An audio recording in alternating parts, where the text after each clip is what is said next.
Hi, I'm Pastor Matt Myers over the Changing Ministry area. I want to talk to you about the prayer walk. Now, the prayer walk is something that we've challenged everybody to do in their own neighborhoods the first week of April, basically, March 30th through April 5th. You pick any of those times to do a prayer walk around your neighborhood. Now, let me talk to you a little bit about what that will look like. Why do a prayer walk? Well, to do a prayer walk means that we want to be unleashed. And we're talking about being unleashed in that we can't win anyone to Christ ourselves, but we know it's through the power of God. It's not something I can do. I can't change a person's life. Only God can do that. And so that's why prayer is really the first step in reaching out and being unleashed. Now, what is the prayer walk? Well, the prayer walk, simply put, is where you walk around a certain area and you pray for the people in that area. You can pray any way you want, talking in your own words, praying in your own way.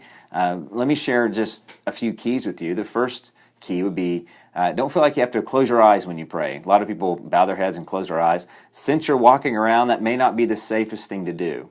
And so I recommend you to just keep your eyes open and pay attention. Here are a few other keys to have a successful prayer walk.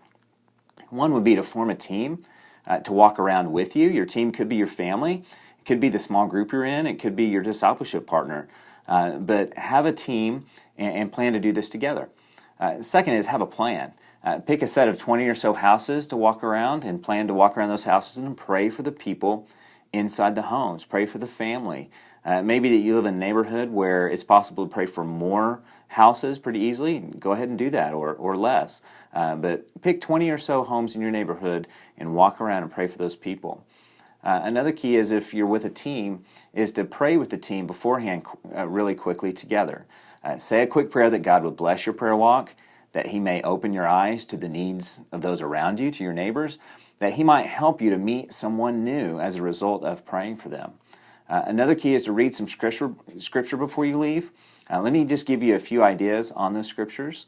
One would be 1 Timothy 2:1, where Paul says, I urge then, first of all, that requests, prayers, intercession, and thanksgiving be made for everybody. Matthew 9:37-38, where Jesus talks about the harvest, and that is the people who need to know Christ. The harvest is plentiful, but the workers are few. So ask the Lord of the harvest to send workers into His harvest field. And so you're just asking for God to send people into these people's lives to talk to them about Christ.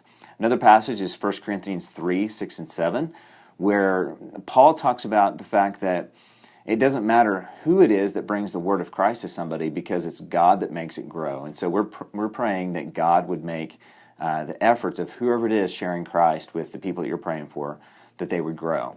And the last scripture I want to share with you is Ephesians 6:12, where Paul makes it real clear that our struggle is not against flesh and blood, but against the spiritual forces in this world. And so that's just reminding us that whatever it is that we're praying for, that we're praying in a spiritual way because people are in a spiritual battle whether they know Christ or not. And so, those are some scriptures that kind of keep our eyes on the prize. The last key is during your walk, here are some things to pray for. Now, ask for the Spirit to lead you and pray for whatever comes to your mind. But here are some ideas. Pray for God to touch the lives of those that you're praying for.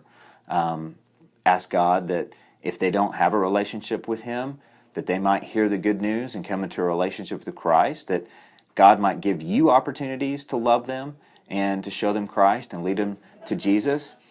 If they are Christians, pray that they might draw closer to Christ. If you know of any needs that they have, pray for those needs as well. They may be sick or having problems with their job or something else. And then just pray that God's will would be done in your neighborhood and that Satan's influence would be minimized. So remember, it's a spiritual battle, and so that's kind of how you're praying. One last key is if you're with a team, to get together afterwards and talk about it, and talk about if you want to do it again, and pray for your neighborhood again. And so that's it. It's pretty easy, but it's really important. Remember to be safe out there. Don't forget to stretch out and warm up so you don't pull any muscles on your walk there. Remember that we're praying for you as you're praying for others, and we would love to hear how it goes.